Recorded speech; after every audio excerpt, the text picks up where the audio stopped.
시편 119편 1절부터 16절 말씀까지 우리 앉아서 교독하겠습니다. 행위가 온전하여 여호와의 율법을 따라 행하는 자들은 복이 있으며 여호와의 증거들을 지키고 전심으로 여호와를 구하는 자는 복이 있도다. 참으로 그들은 불의를 행하지 아니하고 주의 도를 행하는도다. 주께서 명령하사 주의 법도를 잘 지키게 하셨나이다. 내 길을 굳게 정하사 주의 율례를 지키게 하소서. 내가 주의 모든 계명에 주의할 때에는 부끄럽지 아니하리이다. 내가 주의 의로운 판단을 배울 때에는 정직한 마음으로 주께 감사하리이다. 내가 주의 율례들을 지키오리니 나를 아주 버리지 마옵소서. 청년이 무엇으로 그 행실을 깨끗하게 하리이까? 주의 말씀만 지킬 따름이니이다. 내가 전심으로 주를 찾았사오니 주의 계명에서 떠나지 말게 하소서.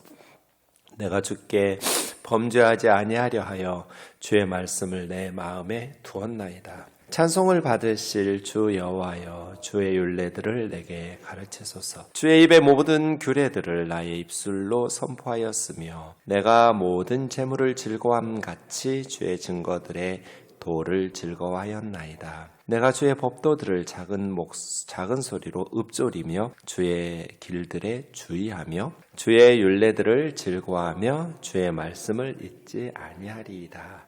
아멘. 성경에서 제일 긴 장이 시편 119편입니다. 시편 119편은 이스라엘 알파벳 22개의 알파벳으로 시작하는 알파벳 시편인데요. 하나의 알파벳에 8개의 구절씩, 그러니까 총 22 곱하기 8이잖아요. 한 알파벳에 8구절씩이니까 176구절입니다. 그래서 성경에서 제일 긴 장이 어디예요? 라고 하면 시편 119편 이렇게 말씀하시면 됩니다. 알파벳 시편이 이렇게 시편에 여러 개 있는데요. 알파벳 순서대로 시편을 이렇게 기록하는 것은 주로는 자녀들이나 학생들에게 가르칠 때 알파벳 순서대로 이렇게 기억하기 좋아서 교훈시를 쓰기가 좋습니다. 그래서 알파벳 시편은 잊어버리지 말고 순서대로 이렇게 기억하면서 학생들을 가르치는 교사처럼, 선생님처럼. 근데 사실은 시편 119편에 보면 저자가 누구인지 우리가 정확히 알 수는 없지만 내용적으로만 보면 오늘 본문에도 나오지만 청년이 무엇으로 그 행실을 깨끗게 하리이까 하면서 청년이라고 9절에 나오고 또 7절에는 배우는 자처럼 이렇게 얘기하거든요. 배울 때 물론 이것이 선생님이 청년들, 제자들을 향해서 말하는 구절일 수도 있지만 저자와 관련되어 있다면 이것은 배우는 학생 작품 이런 식으로 추정하기도 합니다. 그래서 내용상 포로 후기이거나 바벨론 포로지에서 돌아왔을 때 그래서 에스라 학파의 제자 중에 한 사람이 쓰지 않았을까라고 조심스럽게 추측할 뿐인데 이 시편 119편의 저자가 정확히 누구인지는 알 수가 없습니다. 그런데 시편 119편은 처음부터 끝까지 하나님의 말씀 토라예요. 그러니까 저자의 의도는 알파벳 처음 단어 알렙부터 마지막 단어 타우까지 히브리어 모든 알파벳이 말씀으로 가득 채워진 시가 119편이잖아요. 그래서 우리 삶의 전 영역에 처음부터 끝까지 하나님의 말씀으로 가득 채워지는 가득한 그런 삶이 되었으면 좋겠다. 이런 교훈인 것 같습니다. 1절, 2절은 복되도다 아슈레이 알렙에서부터 시작되는데요. 이 사람들이 정말 행복한 사람이야, 복된 사람이야 라고 말하는 것이죠. 어떤 사람이 복이 있는 사람이에요? 행위 온전하여 여호와의 율법을 따라 행하는 자입니다. 오늘 본문에는 11절까지 8개의 단어가 사용됩니다. 1절에 보면 율법, 토라라고 되어 있고요. 토라라는 말은 원래는 가르치다라는, 학생을 가르치다라는 뜻도 있고 또 어느 방향을 가리키다라는 뜻도 있어요. 토라 해가지고 학생들을 가르치는 또 지시하고 방향을 가르쳐주는 토라입니다. 두 번째 2절에는 여호와의 증거들, 이건 십계명의 두 돌판과 같이 하나님의 말씀의 증거들, 증표들, 이거 원래는 증거하다는 뜻도 있지만 반복하다라는 뜻도 있습니다. 4절에 보면 주의 법도 이렇게 나오기도 합니다. 법도라는 단어로 번역된 것은 어떤 계율, 계명, 프린서플 이런 뜻입니다. 5절에는 주의 율례라고 나왔습니다. 이 율례라고 번역된 단어는 글을 새기다, 쓰다 이런 뜻이어서 기록되고 새겨진 하나님의 말씀, 율례 이렇게 번역됐고요. 6절의 계명, 이것은 이제 명령하다라는 뜻으로 하나님의 명령, 하나님의 계명. 그다음에 7절에는 주의 의로운 판단, 이건 재판하다 에서 나와서 하나님께서 판단하시고 재판하시는, 삼권 분립이 되어 있던 시기가 아니어서 재판이 단순히 사법뿐만이 아니라 전체 통치, 다스림으로 해석해야 된다고 말씀드렸어요. 삼권 분립이 된 건 역사 가운데 얼마 되지 200년도 안 된 일이에요. 그러니까 성경 시대에는 삼권 분립, 입법부, 행정부, 사법부가 나누어져 있다고 생각하시면 안 돼요. 그래서 성경에서 재판하다라고 번역된 이 7절과 같이 의로운 재판, 주의 의로운 판단 이러면 단순히 사법부만의 문제가 아니라 통치 전체 영역. 그때는 왕이 또 왕 밑에 있는 신하들이 다 법도 만들고 재판도 하고 행정도 하고 다 한 거잖아요.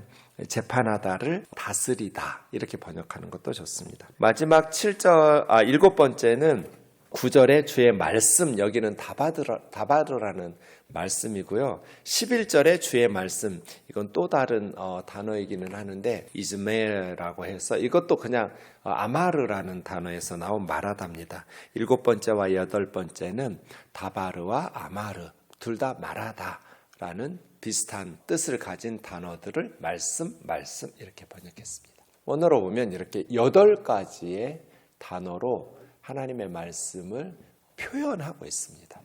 제가 볼 때는 하나님의 말씀으로 번역할 수 있는 모든 단어를 총동원한 것 같아요.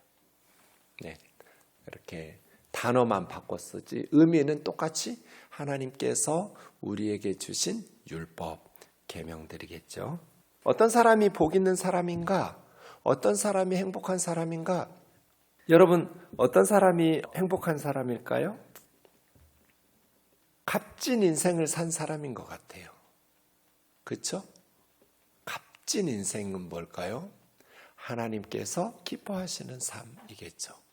왜 하나님의 말씀을 따라 행한다? 그 말씀에 따라 살아갔다는 뜻이잖아요. 원 단어는 걷는다지만 하나님의 말씀을 따라 걷는다.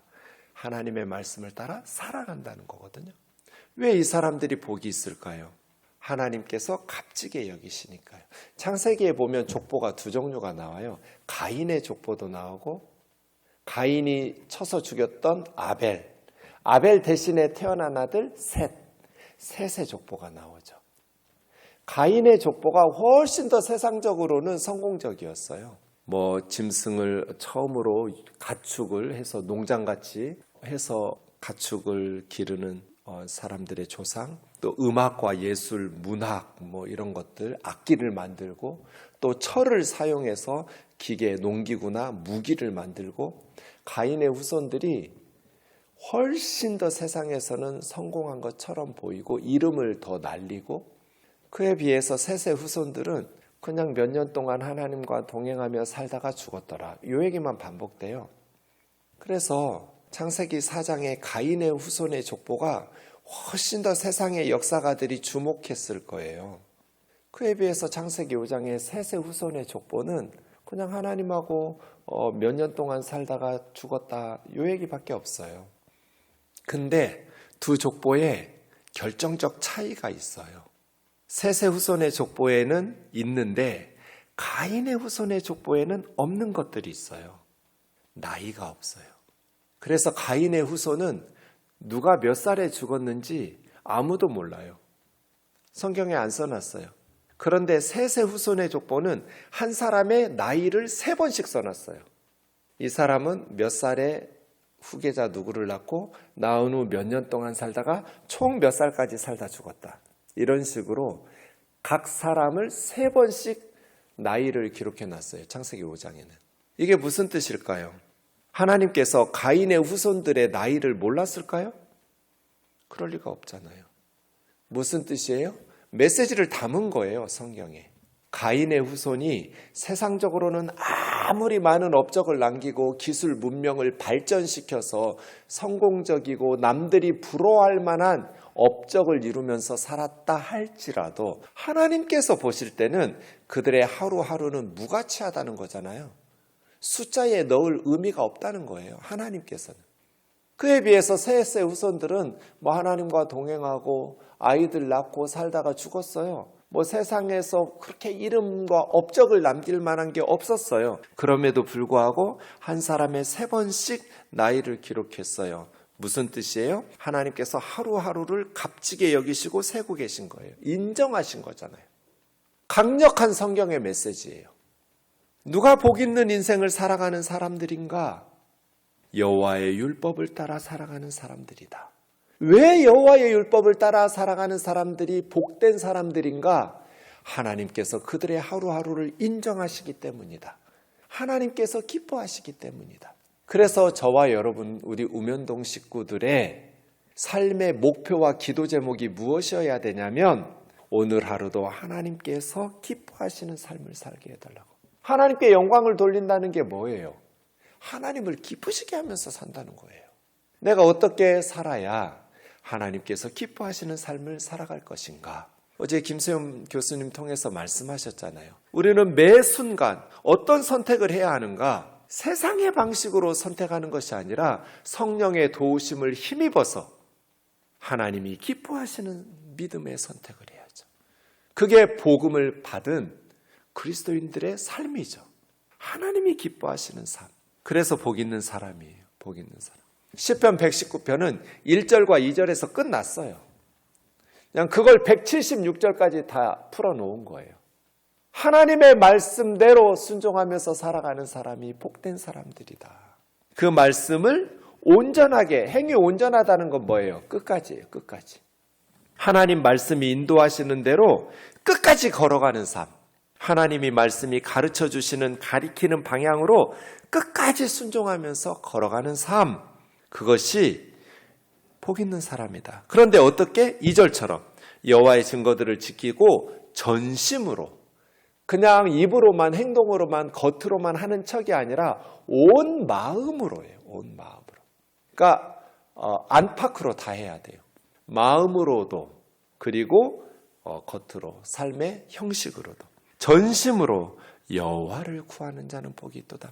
말씀을 따라 산다는 건 뭐예요? 하나님을 구하는 삶이거든요. 하나님을 구한다는 건 뭐예요? 하나님이 기뻐하시는 삶을 갈망한다는 거예요.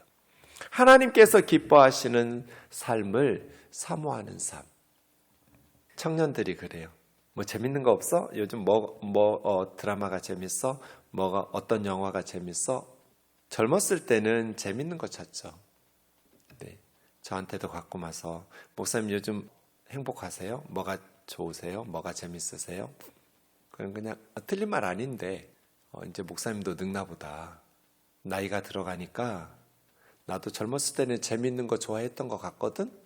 근데 주님 앞에 설날이 가까워지니까 하루하루를 값지게 살고 싶어진다. 재밌는 것보다는 가치 있는 거, 보람 있는 거, 값진 거. 내가 어떻게 살아야 주님이 기뻐하실까? 내가 오늘 하루를 어떻게 살아야 값지게 하루를 허투루 살지 않고 값지게 살 수 있을까? 전심으로 하나님을 구하는 삶이죠. 오늘 픽업하면서 오는데 내 평생 살아온 길 뒤를 돌아보니 걸음마다 자옥마다 모두 죄뿐입니다. 그런 생각을 했어요. 조용기 목사님 쓴 찬송시거든요. 조용기 목사님이 일구었던 많은 사역의 열매들보다 이 찬송가 하나가 훨씬 더 값지게 느껴지는 거예요. 갑자기 운전하면서 오는데. 왜요? 우리가 많은 사역의 열매들이 있지만 정말 값진 거는 하나님을 구하고 하나님을 찬송하고 하나님을 예배하는 거잖아요.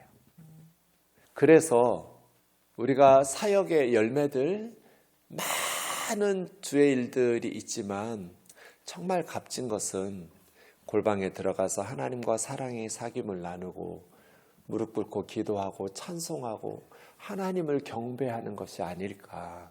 어떻게 사는 것이 하나님 앞에서 값진 인생일까. 이런 생각들도 잠깐 해보았어요. 하나님의 말씀을 붙들고 순종하면서 하나님을 구하는 거죠. 하나님이 주시는 선물을 구하는 것도 귀하지만 전심으로 여호와를 구하는 자는 복이 있도다. 하나님을 찾고 하나님을 사모하고 하나님을 찬양하고. 그래서 갑자기 조용기 목사님의 모든 사역의 결과보다 이 찬송가 하나가 훨씬 더 값지게 느껴지는 거예요. 시편 119편 묵상하면서 왜 하나님의 말씀을 따라 사는 것이 복될까? 왜 하나님의 말씀을 따라 사는 것이 값질까를 묵상하다가 주님의 말씀이 생각이 나더라고요. 이 성경이, 예수님 말씀하신 성경은 구약 성경이잖아요. 나에 대해서 기록된 것이다. 우리가 하나님의 말씀을 따라 살다 보면 예수 그리스도를 발견하게 돼요. 시편 119편에서 우리가 알 수 있듯이 죄악 가운데서 엄청난 갈등과 고뇌와 마틴 루터가 자기 죄 때문에 막 고해성사를 몇 시간씩 하고, 루터가 고해소에 오면 신부님들이 막 질겁을 했대잖아요. 몇 시간씩 고해를 하니까, 자기 죄를 고백하니까. 그런 것처럼 시편 119편 저자가 자기 죄 때문에 막 괴로워하고 고민하고 하거든요. 그러다가 우리는 누구를 만나요? 무엇을 통해서 구원을 받아요? 예수 그리스도잖아요. 왜 시편 119편의 저자가 하나님의 말씀을 구하고 그 말씀에 따라 살려고 몸부림치는 자가 복이 있다고 말하는가? 그 말씀이 예수 그리스도를 가르치고 있기 때문에. 3절입니다. 말씀을 따라 사는 사람들은 불의를 행하지 않고 주의 도를 행하는도다. 주님의 길을 나의 길로 삼은 사람들. 주의 도, 주님의 길을 나의 도, 나의 길로 삼아서 사는 사람들은, 하나님은 거짓이 없으니까 불의를 행할 리가 없겠죠. 주께서 명령하사 법도를 잘 지키게 하셨나이다. 주의 길로 걸으면 불의를 행하지 않고 법도를 지키면서 살아가죠. 그러니까 죄짓지 않으려고 손발을 묶어놓는 게 아니라 그냥 주님 기뻐하시는 길을 손발로 행하면서 살면 죄질 시간도 없잖아요. 이것이 성경의 가르침이지요. 선한 일을 통해서 하나님 기쁘시게 하는 거지, 죄짓지 않으려고 막 손발을 묶어놓을 필요가 없어요. 5절, 내 길을 굳게 정하사 픽스시키셔서 주의 율례를 지키게 하소서. 내가 주의 모든 계명을 집중하고 주의할 때, 주의 깊게 관찰할 때는 부끄러운 짓을 안 합니다. 말씀 놓쳐버리면 불의한 길로 가서 나중에 후회하는 부끄러운 짓을 하게 되는 거예요. 주의 의로운 판단을 배울 때에는, 그래서 끊임없이 우리는 하나님의 말씀을 배우는 자로 살아가야죠. 정직한 마음으로 주께 감사하리이다. 내가 주의 율례들을 지키오리니 나를 아주 버리지 마옵소서. 이래서 이제 포로 후기 공동체 혹은 포로 후 공동체로 보는 거예요. 아직 이스라엘이 버림받았다고 생각하고 아주 버리지 마옵소서, 이렇게 말하는 거죠. 이런 아주 버리지 말라는 말씀이 시편 119편에 많이 나와요. 22절, 23절, 25절, 39절, 42절, 107절 이런 식으로 반복되어서 아마 이 글을 쓰고 있을 때 이스라엘의 역사가 아직 외세의 지배로부터, 이방인들의 지배로부터 완전히 자유롭게 된 때는 아닌 것 같은 생각이 드는 거죠. 두 번째 연이 9절에서부터 두 번째 알파벳이 시작됩니다. 무엇으로입니다. 무엇으로라고 시작한 밤에라는 뜻입니다. 무엇으로, 청년이 무엇으로 행실을 깨끗하게 할까요? 말씀으로. 청년기에는 유혹이 많잖아요. 그래서 무엇으로 청년들이 이 유혹 많은 시기를 경건하게 살아갈 것인가? 말씀으로. 그래서 날마다 말씀을 큐티하고 공부하고 묵상하고 암송하고 읽고 말씀대로 살아가는 것이죠. 요즘 현대인들의 문제는 자기 마음대로 사는 거죠. 말씀대로가 아니라 자기 생각대로, 자기 판단대로. 그러면 결국 무너지는 거죠. 그래서 하나님의 권위를 인정하고 하나님의 말씀대로 아멘하면서 살아가는 거죠. 내가 전심으로 주를 찾았사오니 2절에서 온 마음으로 주님을 찾았던 것처럼 10절도 반복되고 있습니다. 주의 계명에서 떠나지 말게 하소서. 내가 주님 앞에서 범죄하지 아니하려고 주의 말씀을 내 마음에 두었나이다. 그러니까 말씀 자체를 지키는 게 목적이 아니라 하나님을 기쁘시게 하는 게 목적이거든요. 이 사람은 하나님을 찾는 것, 하나님 앞에서 값진 인생을 사는 게 목표이기 때문에 하나님을 상하게 하지 않으려고, 하나님 슬프게 하지 않으려고 주의 말씀을 내 마음에 두었습니다. 마치 금고에다가 보물을 보관하듯이 절대로 잃어버리거나 빼앗기지 않으려고 주의 말씀을 내 마음에 두었습니다. 그런 뜻이에요. 찬송 받으실 주 여호와여 주의 율례를 내게 가르치소서. 말씀을 배우기 위한 두 가지 조건이 본문에 나오는데, 하나는 인간의 노력, 계속해서 하나님의 말씀을 11절에도 마음에 두었습니다. 13절 선포도 하고 14절 즐거워하기도 하고 15절 읊조리기도 하고 주의하기도 하고 16절 잊지 않으려고 노력하고, 인간의 노력도 있지만 또 하나가 필요해요. 12절 하나님의 도우심. 주의 말씀을 내게 가르치소서. 이걸 뭐라고 그래요? 성령의 조명하심이라. 성령께서 빛을 비추어 주셔야 말씀을 우리가 깨달을 수 있어요. 그래서 저 뒤에 가시면 시편 119편 130절 보시면 130절 주의 말씀을 열면 빛이요. 전 119편에서 이 130절이 제일 좋아요. 하나님의 말씀을 열면, 성경은 덮어놓고 믿으면 안 돼요. 열어야 돼요. 하나님의 말씀을 열면 빛이요. 이 성령의 조명하심이죠. 우리가 하나님의 말씀인 성경을 펼치면 빛이 비치기를 주의 이름으로 축원합니다. 성령께서 빛을 비춰주셔서 성경의 뜻을 깨우쳐 주시도록. 그래서 우둔한 사람을 깨닫게 하나이다. 어리석은 우리들이 하나님의 말씀으로 우둔한 우리들이 깨닫게 되는 은혜가 있기를 원합니다. 그래서 하나님의 말씀을 열면 빛을 비추어. 그래서 하나님의 말씀을 깨우치려면 인간적인 노력도 필요하지. 우리가 열심히 말씀을 사모하고 읊조리고 또 선포하며 가르치기도 하고 배우기도 하고, 나의 인간적인 노력도 필요하지만 성령의 조명하심, 하나님의 깨우쳐 주심, 빛을 비추어 주심, 이게 결정적으로 필요해요. 목사들도 그래요. 말씀을 붙들고 씨름하죠. 몇 시간씩 씨름해요. 그런데 성령님께서 조명해 주시지 않으면 그냥 흰 건 종이고 검은 건 글자예요. 뭔 말인지 모르겠어요. 또 머리로는 알겠는데 와닿지가 않아요. 내 마음에 와닿지 않은 말씀을 어떻게 설교를 해요?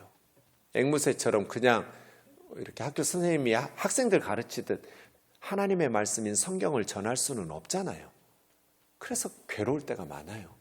그때마다 간절히 성령님께 구하죠. 그러니까 성령님께서 돕지 않으시면 아무리 원어 공부하고 주석 논문들 파헤치고 답답해요. 그런데 성령님께서 빛을 비추시면 갑자기 마음이 밝아져요. 이 성경이 이 뜻이구나. 너무너무 힘이 나요. 말씀이 주시는 능력이 있어요. 그래서 여러분 항상 성령의 도우심을 구하셔야 돼요. 말씀 앞에 설 때는. 목회자들 위해서 다른 거 기도할 거 없어요. 성령 충만하게 기도하시면 돼요. 말씀을 연구하고 가르칠 때나 사역할 때나 성령이 돕지 않으시면 어떤 열매가 맺어지겠어요? 최선을 다해서 인간적으로도 노력해야죠. 대충대충 목회하면 안 되겠죠. 최선을 다해서 힘을 다해서 수고해야겠죠. 하지만 결정적으로는 성령이 도우셔야 돼요. 그래야 선교가 되고 목회가 돼요. 그래서 제가 기도가 제일 중요합니다. 돈이 없어도 하지만, 건강이 없어도 하지만 기도 없이는 선교 못하고 목회 못합니다. 우리가 보내는 선교사로서 물질도 보내고 후원하는 거 중요하지만 기도가 제일 중요합니다. 그래서 제가 허투루 하는 말이 아니에요. 제가 날마다 경험하기 때문에 드리는 말씀이에요. 기도 없이는 주의 일을 할 수가 없어요. 말씀에도 그래요. 말씀에도. 그래서 12절이 중요한 거예요. 찬송 받으실 주 여호와여 주의 율례들을 내게 가르치소서. 성령의 조명하심이거든요. 모든 규례를 입술로 선포하기도 하고 14절 모든 재물을 즐거워하는 것보다 주님의 말씀을 즐거워하였나이다. 이것은 영적으로 성숙해야죠.